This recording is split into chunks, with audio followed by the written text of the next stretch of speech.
Well, what happened? What happened when a BART janitor made more than $250,000? Is that possible? How did he do it? You're suspicious. You have a right to be suspicious. What was he doing to make all of that money? Have you ever checked up on him? And where were BART managers while he and nearly 50 others were cleaning up? Do you feel that you were doing your job correctly managing the money? We're talking about hundreds of thousands of dollars here paid out to janitors. And it's been going on for years now. Investigative reporter Ross Palumbo uncovered serious issues in a story you'll see only on Fox 2. Ross. Well, Bart says this janitor gets paid only about $60,000 a year. So how did he make more than $250,000 in total compensation? How did nearly 50 others make more than $100,000 in the same year? Well, Bart management says it's overtime, plain and simple, and that they've checked with the supervisors to make absolutely sure. But have those managers themselves been watching closely enough and managing your public money correctly?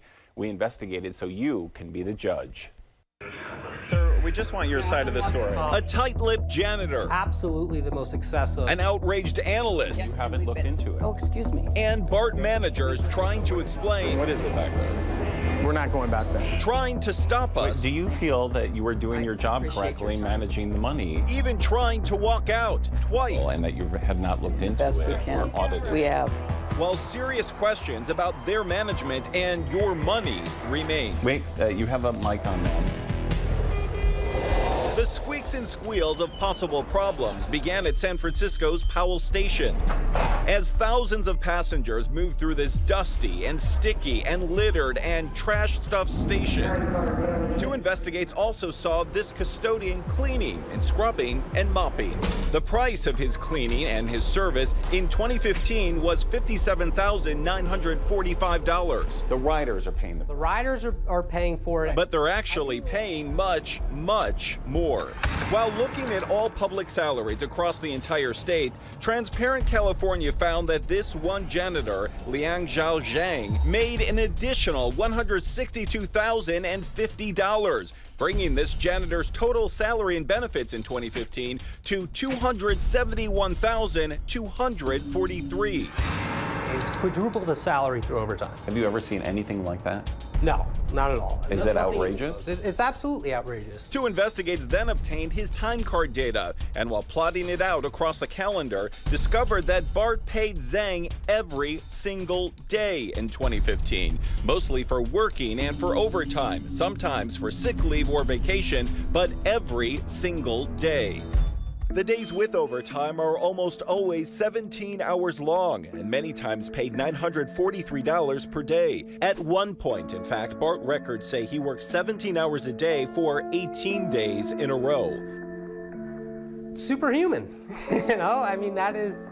Is that even possible? The average reaction to that is, how is that possible? Most people say no to additional work, with the exception of this one system service worker, Zhang Lao. Bart says there's so much work and so much overtime. What's the condition now? Because of this. Again? Again and again, he says the homeless are overwhelming his staff and overwhelming their duties. Their primary duty is to come here and clean urine, okay? Feces. They're picking up multiple syringes per day, which is totally unacceptable. And that, he says, makes hundreds of hours of overtime acceptable. People are not raising their hands saying, I want some of that overtime.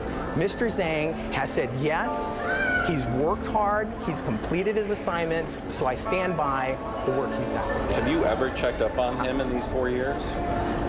Have I checked up on him? No.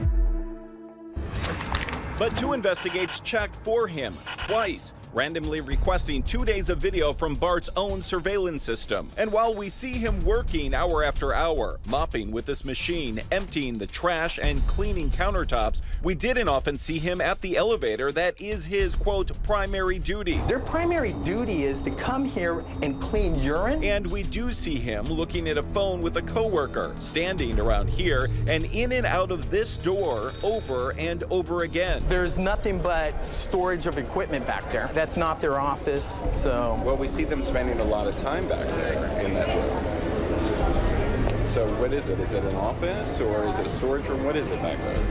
We're not going back there. But it appears Zhang goes back there and often. On this day, Zhang appears to go in there in the morning and come out an hour later. Then 2 hours later, he appears to go in at 10:59 and come out at 11:53. Same thing on this day. It looks like he goes in at 2:14 and comes back out at 3:44, an hour and a half later. Then again at 7:32 for an hour and 18 minutes. We asked him about it at the same door. Why are you spending so much time in that closet, sir? No, just lunchtime now. Yeah, but we have you on tape spending hours inside that closet. No, I don't. Yeah, 2 hours in 1 day, sir. No. Yes, we did. Are you working inside the closet? Yeah, I walk it. You're working inside that closet for 2 hours a day? Yeah. Sir, can you there. tell me, how are you possibly working 17 hours a day? Is that possible? Then he again disappeared behind this door. So why is one of your janitors in a closet for more than an hour during his shift? I don't know. BART's general manager, Grace Carnican, says she had never seen the video. This is the time card data. And never seen this 2-month sample of his time cards, where BART's own records show he failed to punch out and verify his hours again and again and again. And this is just in 2 months. So knowing that, is that concerning to you? Well, this piece is news to me. Yes, that would be concerning. If we had an examination with the supervisor and there wasn't a good reason for that.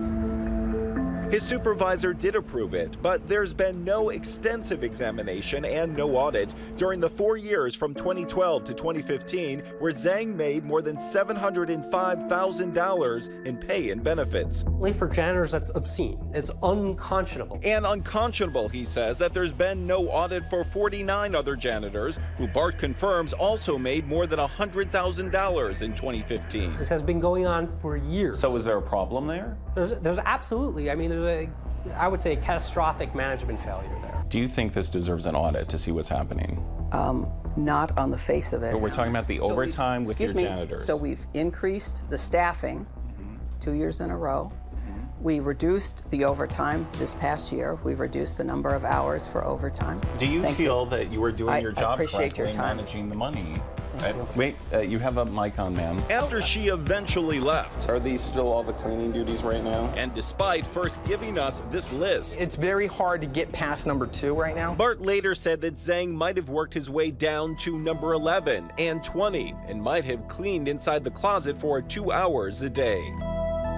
And despite first saying this. Is that where they have their lunch or anything? No, the lunch, the break room is over here to the left. BART also later said Zhang might have been taking his 30-minute break inside the closet for part of the time, but BART doesn't actually track breaks. And despite their own surveillance video, BART says it's not certain that Zhang is in all of the video, while saying it is, quote, obvious that he is in some. This is the cleanest I've ever seen it. Well, Since our investigation began, there has been a clean sweep of San Francisco's Powell Station. But I do agree with you that those levels, those standards are not good. And while BART maintains that this high-paid janitor is squeaky clean, What happened? it does admit that some sort of deeper cleaning might soon arrive. I agree with you on the what we're cleaning part. paying this janitor and others? What we want to do is manage the situation better. You're right. Well, despite everything that we've shown BART, tonight management still says no audit is warranted, that they're certain their checks and balances are working. They say those 3 time card issues could just be mistakes, but BART also says there have been 16 missed punches in the last 2 years. An HR expert telling us that just 3 a year would be concerning. To deal with overtime, BART now says that they've hired 25 janitors. They've hired that many in the last 3 years and dramatically reduced overtime in the past few months. Zhang's overtime certainly was reduced since our investigation began in November. He still made, though, as far as we can tell, in 2016, $117,000 in overtime. His total compensation was $210,000. A lot of money. I want to point out, though, that critics say that they really don't have a problem with the janitor making that much money if he's working the hours. The critics are all pointing to the management, saying that they should have a better handle on this situation and not allow this in the first place. So you mentioned there that BART has hired more janitors and that the overtime rates are coming down, but it sounds like they could stand to hire a whole bunch more janitors. Yeah, you know, in years past when this has come up, they've said that it's simply an overtime issue and that it actually would be more expensive to hire additional janitors. But all the HR experts that we talk to say that is simply not the case, that you could hire 2 or 3 janitors for what they're paying this one janitor and most likely get more work out of them because they won't be exhausted working 17 hours a day, sometimes for weeks in a row. And are there any regulations, quickly before we go, regulations that can prevent them from working this much? Well, you think there would be, right? Someone working 17 hours a day, 18 days in a row at a stress that wouldn't be healthy. But Bart says that there are no city regulations, there are no state regulations, and there are no federal regulations to stop any of their employees from doing this. All right. Ross, thank you. Ross. Sure.